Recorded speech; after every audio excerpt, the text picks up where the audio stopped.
अंग्रेजों के लोकतंत्र पर भारत चल रहा है, आज वो ही अंग्रेज अपने बनाए हुए नियमों को बेकार कह रहे हैं। उनका कहना है कि प्रजा और राष्ट्र को चलाने का ये सबसे बेकार तरीका है। वो खुद ही इसके विरुद्ध हो चुके हैं और हम भारत वंश के लोग बिना कुछ जाने पहचाने काला अक्षर भैंस बराबर की तरह उसी मार्ग पर चल रहे हैं। मैं यहाँ पर अपने युवा को बताना चाहता हूँ कि लोकतंत्र क्या होता है। देखिए, लोकतंत्र की कोई एक परिभाषा नहीं है, पर इसको मोटे मोटे तौर पर आप ऐसे समझिए कि लोकतंत्र से सरकार चुनी जाती है। सरकार चुनने के लिए लोकतंत्र होता है और फिर उसके कई रास्ते हैं। अगर आप विदेशों की बात करें तो दर्जनों से ज्यादा लोकतंत्र बना दिए उन्होंने सरकार चुनने के, तो एक नियम नहीं है। दूसरा, कई प्रकार की डेमोक्रेसी होती है, cosmopolitan, religious democracy, representative democracy, direct democracy, आपका लिबरल डेमोक्रेसी। ये तमाम डेमोक्रेसी के कुछ नियम हैं जिससे आज तमाम 190 देश चल रहे हैं। बड़े बड़े बुद्धिजीव जो अपने आप को मानते थे अंग्रेजों के, उन्होंने कई तरह से लोकतंत्र को व्याख्यात करने की कोशिश की, उस पर अमल भी किया, लेकिन वो परिणामजनक नहीं रहा। और भारत में जैसे हम जानते हैं कि अंग्रेजों का एक पॉलिटिकल डोमिनेशन रहा आप पर, एक इकोनॉमिकली डोमिनेशन रहा आप पर, तो उन्होंने वो तमाम कानून जिनसे उन्होंने कई देशों को अपना गुलाम बनाया, वही पैटर्न उठाकर आपके संविधान में, आपके लोकतंत्र में और आपके कानून में रख दिया, इन शॉर्ट। और आज आजादी के 75 साल बाद भी हम उसी पर चल रहे हैं। 1947 से पहले भारत में लोकतंत्र नहीं था, बिकॉज अंग्रेजों की हुकूमत थी, तो इसी तरह से वो आप पर राज कर रहे थे पॉलिटिकली और इकोनॉमिकली। अब अगर हम बात करें तो लोकतंत्र जो है उसके कुछ सिद्धांत जो बुद्धिजीवियों ने बनाए वो कुछ इस तरह से थे कि लीगल इक्वालिटी, पॉलिटिकल फ्रीडम और rule of law means equality before the law. अब कितने अच्छे सिद्धांत हैं इनको अगर हम पढ़ें और इनको अपनी बुद्धि में डालें तो ऐसा लगता है ये ब्रह्मांड कितना शुद्ध है। पर सच्चाई ये नहीं है।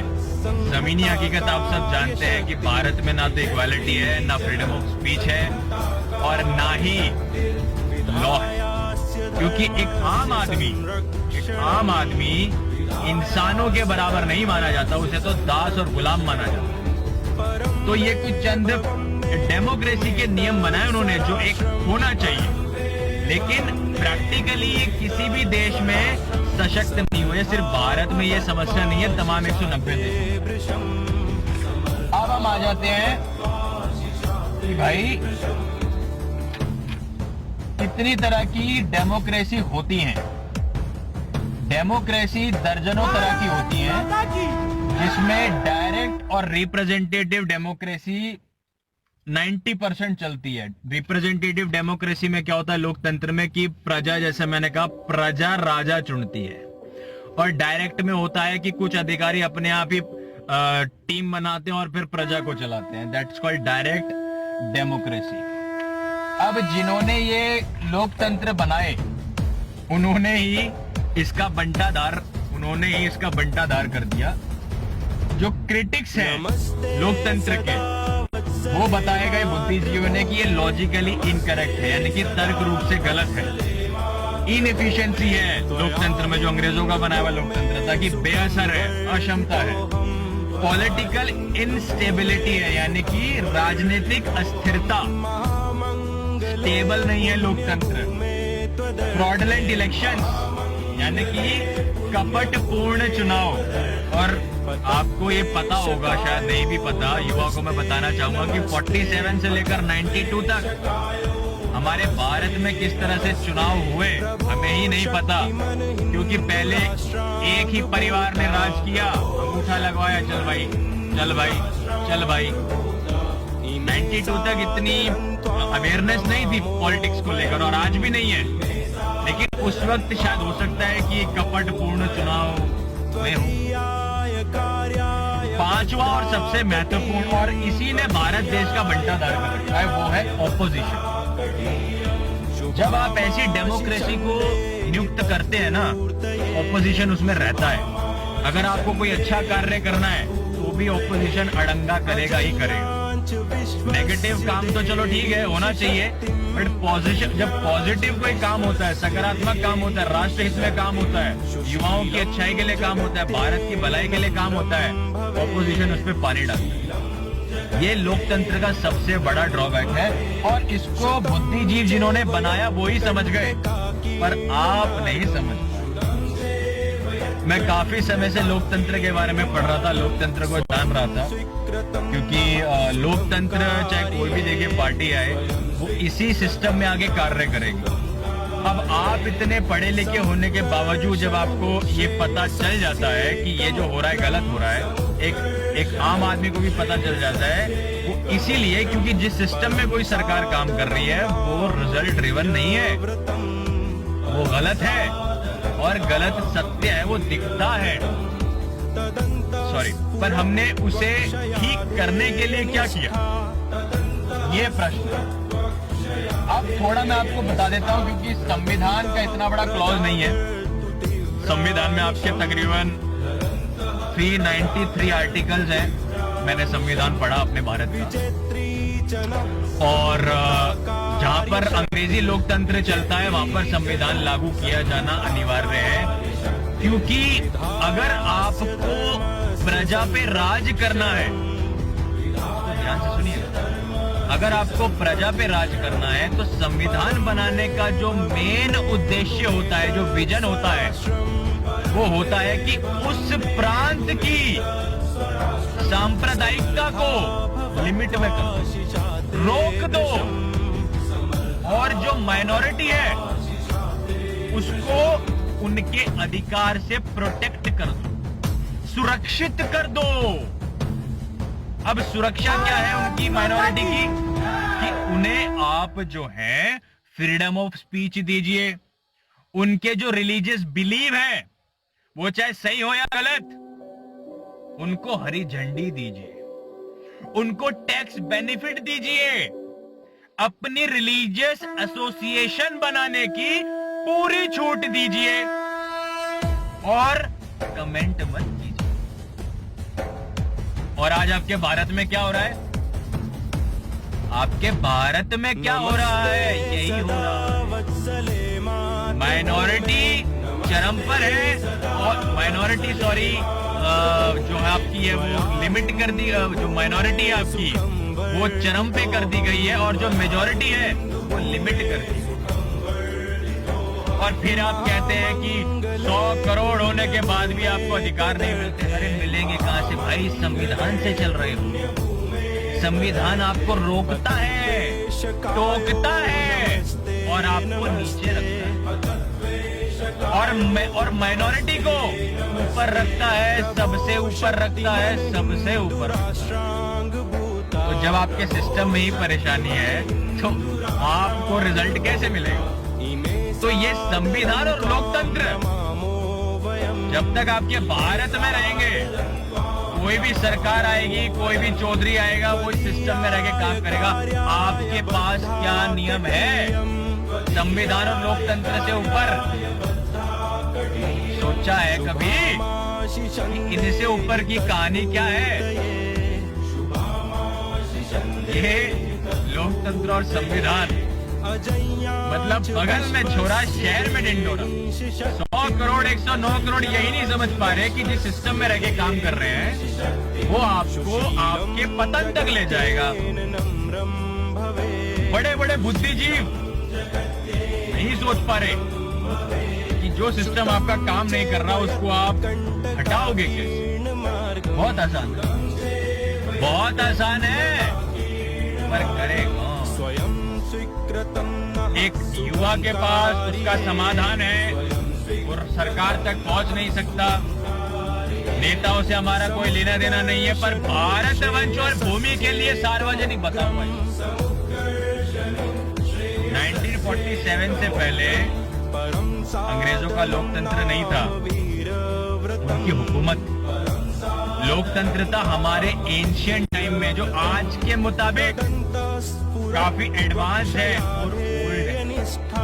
उसे कहते थे हम लोकतंत्र। मैं समाधान बता रहा हूं यहाँ पे, जहां प्रजा राजा नहीं चुनती, राजा प्रजा में से राजा चुनता था, और वहां पर सांप्रदायिकता नहीं होती थी, वहां पर ऑपोजिशन नहीं होता था, वहां पर अस्थिरता नहीं होती थी, क्योंकि कप्तान चुना जाता था। जब क्रिकेट टीम में 11 खिलाड़ी चुने जाते हैं ना, तो 11 के 11 कप्तान है। वो कप्तान कहने को एक रखा जाता है, पर होते सब है, क्योंकि उनके ऊपर जिम्मेदारी है, नतीजा है और विजन है। क्या कभी कोई टीम, कोई जो खिलाड़ी होते हैं टीम के, वो कैप्टन चुनते हैं? कैप्टन टीम चुनता है, कैप्टन टीम चुनता है। वही आपने राजनीति में करना है, प्रजा में से राजा चुनना, प्रतिनिधि चुनना, जो जिम्मेदारी, नतीजा और विजन दे सके। आप कहते हैं नहीं, प्रजा राजा चुनेगी, और उससे पहले जो था वो राजतंत्र था, राजाओं का तंत्र। आज मैं कह दूं कि हम सरकार जो है ना करें और राजतंत्र रख दें, और तमाम भारत में जितने भी योद्धा हैं, क्रांतिकारी हैं, युवा हैं, उन्हें मैं संसद में लाके बैठा दूं। उदाहरण के लिए, आज आपके देश में अगर भगत सिंह साहब होते, उधम सिंह साहब होते, दयानंद सरस्वती जी होते, सुभाष चंद्र बोस जी होते, सरदार वल्लभ भाई पटेल होते, रानी लक्ष्मीबाई होती, मंगल पांडे साहब होते, शिवाजी महाराज होते, आदरणीय हमारे अगर पूर्वजों की बात करें, परशुराम होते, श्री कृष्ण होते, श्री राम होते, महालक्ष्मी होती, तो क्या आप इस कैबिनेट को कभी बदलना चाहते? महादेव होते, राष्ट्रपति, तो क्या आप इस कैबिनेट को बदलना चाहते? और उनके अंश आज भी भारत की मातृभूमि पर घूम रहे हैं, एक से एक जो योद्धा है। उदाहरण के लिए लीजिए Kiran Bedi ma'am, she is the first IPS officer in the history of woman जो इतनी बड़ी पोस्ट पर पहुंची। सार्वजनिक काम करे उन्होंने, देश और भूमि को ऊपर रखा, युवाओं को ऊपर रखा, महिलाओं की सुरक्षा को ऊपर रखा। 40 years of administration experience, god damn it. और आज हमने उन्हें जब CM बनाना था, आज वो लेफ्टिनेंट पौंडीचेरी की गवर्नर बन गए। मुंह काला कर लीजिए अपना मुंह, कि ऐसे जाबाज योद्धा आपके भारत में है, लेकिन वो उस पद तक नहीं पहुंचना चाहते, उस पद तक उन्हें नहीं पहुंचने दिया जाता जहां से वो भारत वंश का कल्याण कर सके। ये घटिया लोकतंत्र आपको देता है। उनकी सेहत पे क्या फर्क पड़ेगा? तो आज भी पौंडीचेरी की गवर्नर है, आज भी उनके सामने आलीशान महल और वो सारी सुविधाएं हैं। फर्क हमें पड़ता है युवाओं को, क्योंकि जहां प्रजा में से राजा चुना जाएगा वहां यही हाल है। और ऐसे तमाम, एक और एग्जाम्पल लीजिए, मेरे बड़े भाई शिफूजी शौर्य भारद्वाज, ना आर्मी ऑफिसर है, ना कोई ट्रेनिंग लेती है, ना कुछ किया उन्होंने, पर जो जुनून है मातृभूमि के प्रति, काबिलियत तारीफ है। Why is not the defense minister of the country? God damn it! जो एक लाली के खून पे लाल हो जाता है, जिसका खून खौलता है, and is there on the limelight, why is not there in the government?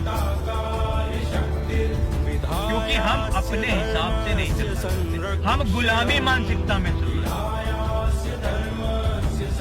आज जो हमारे पत्रकार भाई के साथ हो रहा है, देश जगह जगह पूजा हनुमान चालीसा करने पे लगा हुआ है। What do you think? What will happen?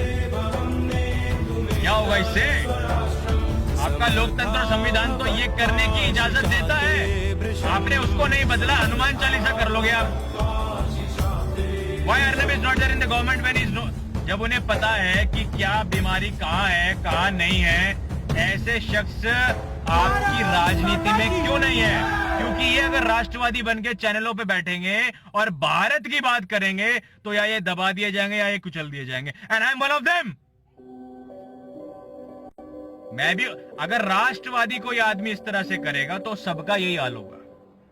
और ज्यादा दूर नहीं है, Bharat is under 24/7। Our country is under the judgment day. और मुझे नहीं पता आपको इस बारे में कितना पता है। नमस्ते तो वर्तमान सरकार, बीजेपी सरकार, आप बहुत अच्छा कार्य कर रहे हैं, करते रहिए। भारत आपको इसकी इजाजत देता है, आपको चुना है। थोड़ा गौर कीजिए लोकतंत्र और संविधान पे, इसको थोड़ा आप बदलिए, युवाओं के लिए बदलिए प्लीज, आने वाली पीढ़ी के लिए बदलिए। क्या करना है, कैसे करना है, बहुत आसानी से किया जा सकता है। थोड़ा सोचिए, युवा आपके साथ है, भारत के लोग आपके साथ हैं, राष्ट्रवादी आपके साथ। मुझे पता है आपके ऊपर बहुत ज्यादा प्रेशर है, तमाम गालियां सुनते हैं विरोधियों की, नकारात्मक बीजों की, राष्ट्र विरोधी गुलामों की। भारत में समस्याएं हैं, there is no doubt about it, लेकिन उनको ठीक किया जा सकता है। और जो ठीक करने के लिए खड़ा होगा, मैं उसे मजबूत करूंगा। मुझे कोई लेना देना नहीं है किसी संगठन से, 10 लोगों से। अगर एक नरेंद्र मोदी योद्धा उस कुर्सी पर बैठा है, योगी आदित्यनाथ जैसा यूपी में बैठा है, उन्हें मजबूत करने के लिए अगर हम युवाओं की बुद्धि काम कर रही है तो हम उन्हें मजबूत बनाएंगे। आपने सिर्फ निर्णय लेने हैं भारत के लिए, युवाओं के लिए। हर पार्टी में, हर संगठन में लोग गलत हैं, हर घर में नकारात्मक बीज होते हैं। और भारत वंश जाना ही इसीलिए गया है कि जब अधर्म की बात आती है तो मामा कंस को भी मारा जाता है और ब्राह्मण कुल के रावण को भी मारा। तो आप अपने निष्ठावान सिद्धि से ये कार्य कीजिए, भारत के लिए बोलिए, समर्थन कीजिए और लोकतंत्र और संविधान से ऊपर की कहानी सोचिए। आपके सामने समाधान है, उसे लागू कीजिए। 24 घंटे के अंदर अगर ये व्यवस्थाएं सही नहीं हो गई, हमारा प्राचीन और एंशिएंट लोकतंत्र जो रहा, आपको संविधान की जरूरत नहीं है। आप उसी तरह से अगर चलने भी लगे 24 घंटे के अंदर